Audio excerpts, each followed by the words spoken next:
Alors que je profitais de mon jardin, par ces jours ensoleillés de printemps, je me suis demandé pourquoi les relations étaient-elles si difficiles.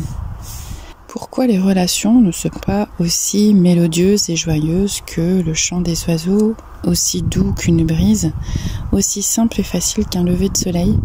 Pourquoi est-ce que nos relations ne ressemblent pas à un jour de printemps ensoleillé? Ça serait tellement mieux, tellement plus facile, tellement plus beau à vivre. Comme si tout allait bien en fait, dans le meilleur des mondes. Mais si nos relations étaient faciles, fluides, est-ce qu'on se poserait des questions sur nous-mêmes, sur notre vie? Eh bien non, les choses suivraient leur chemin sans encombre. Nous suivrions le chemin de manière facile, presque trop facile, ennuyante. Et est-ce qu'avec notre mental compliqué, on ne chercherait pas la petite bête? Il y a de fortes chances que oui, car il faudrait bien pimenter un peu la vie. Si tout allait bien, cela voudrait dire que chez nous aussi tout va bien, qu'on est parfait tel qu'on est, qu'on n'a rien à changer, à évoluer. Alors dans ce cas, pourquoi serions-nous là sur Terre? À quelle fin? Profiter simplement des bienfaits de notre planète de manière commode et sans effort? Si on considère la vie sur Terre comme un terrain d'expérimentation, un parcours d'obstacles avec des énigmes et des épreuves, les relations ont dans ce cas le rôle de soutien, de pilier et d'aide.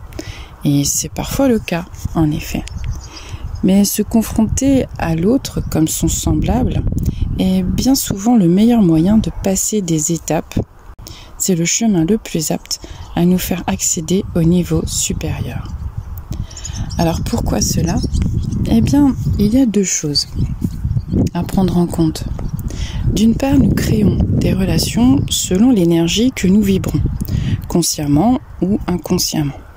Notre corps, notre véhicule émet une certaine fréquence de vibration qui rentrera en résonance avec celle d'une autre personne et de là en découlera une interaction. D'autre part, l'autre en face de nous agit comme un miroir qui nous reflète des aspects de nous. Certains aspects que nous peinons à voir, d'autres que nous refusons de voir, et certains bien enfouis dans notre subconscient. Nous voyons chez l'autre les qualités que nous aimerions avoir et les défauts que nous refusons de voir en nous-mêmes. Ce qui nous irrite chez l'autre ou nous met en colère est lié à ce que nous peinons à modifier chez nous. Quand on prend conscience de cela, on ne voit plus les relations compliquées comme une fatalité, un poids, une malédiction, mais comme une opportunité de changement. Ce sont des signaux d'alerte de ce sur quoi on doit travailler. Apprendre par exemple à dire non à un patron abusif, apprendre à poser des limites à un ami envahissant, reconnaître sa propre valeur en face de quelqu'un que l'on admire. Ce sont tous autant de signes parsemés sur notre chemin, car on ne rencontre personne par hasard. Certaines personnes que l'on rencontre sont aussi des guides. Ils sont le fruit d'une synchronicité entre nos besoins et ce que la vie nous offre pour nous aider. Ces personnes peuvent passer furtivement dans notre vie, être juste de passage, pour nous délivrer un message, qui peut être bon ou mauvais. Ils provoquent un déclic et cela suffit à nous remettre sur les rails.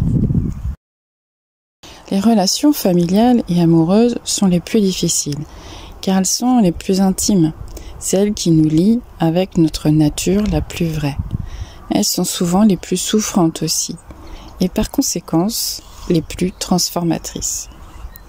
Les relations familiales compliquées nous demandent d'aller au-delà de notre loyauté et fidélité à la famille, aux liens du sang, avec pour objectif notre propre respect, notre intégrité, notre liberté aussi. Et c'est tellement difficile d'aller contre les personnes qui nous ont élevés, qui ont pris soin de nous, avec qui nous avons grandi, en qui nous avons pu avoir confiance pendant des années, ou simplement par logique de filiation. D'autant que les ressemblances et héritages sont présents, est fortement exprimée. Là non plus, ce n'est pas un hasard si nous avons les mêmes qualités ou défauts de notre père, de notre mère, ou frère, ou sœur, que nous avons les mêmes failles aussi, les mêmes blessures profondes. Et ce n'est pas une question de génétique. La famille nous pousse à travailler, à réussir là où nos ascendants ont échoué, à guérir le lien et transcender la blessure transgénérationnelle. Cela demande énormément de courage et de force intérieure. Enfin, les relations amoureuses. Bien souvent, elles reflètent aussi ces liens familiaux compliqués. Et nous revivons avec le conjoint la même problématique qu'avec l'un de nos parents. Il y a d'ailleurs souvent des ressemblances de caractère qui viennent faire écho avec nos blessures anciennes et dilemmes d'aujourd'hui. Continuer le cycle infernal de revivre sans arrêt la même blessure ou mettre un stop à ceci en faisant les choses différemment et en se mettant soi en haut de la pyramide des priorités. Notre épanouissement, notre joie, notre libération, notre expression de qui nous sommes pleinement, c'est cela le but de notre incarnation. Et une métamorphose ne se fait jamais sans souffrance. Enfin, pourquoi les relations sont si difficiles? Parce que chaque personne vit ce parcours d'obstacles qu'est la vie. Chacun est confronté à ses failles, blessures enfouies, ombres cachées. Et les révéler au grand jour ne se fait pas sans heurts. Quand quelqu'un est en position d'attaque, c'est parce qu'il est en souffrance. Si vous êtes en position de défense ou de contre-attaque, c'est que pour vous non plus tout n'est pas réglé. On se sent blessé tant qu'on a encore la blessure non guérie, la plaie qui se réouvre à chaque flèche. Quand vous êtes en paix avec vous-même, les flèches rebondissent sur vous et sont déviées. Votre travail personnel et l'élévation de votre vibration énergétique agit comme un bouclier. Et vous avez d'ailleurs de moins en moins de flèches. Alors oui, les relations humaines sont compliquées, nous confrontent d'ego à ego, réactivent nos blessures, permettent à notre mental de se suractiver et de faire des sacrés films. Mais quels tremplins initiatiques sont-elles ? Non pas seulement d'ego à ego, mais plutôt d'égal à égal, car la blessure de l'autre est la même que la mienne, et nous sommes tous sur le même bateau, dans un même but. Une manière d'unifier nos destins, pacifier nos feux, unir nos forces aussi, pour vibrer à l'unisson. Je vous souhaite le chemin le plus facile possible, à l'image d'une belle journée ensoleillée de printemps. À bientôt pour une autre vidéo.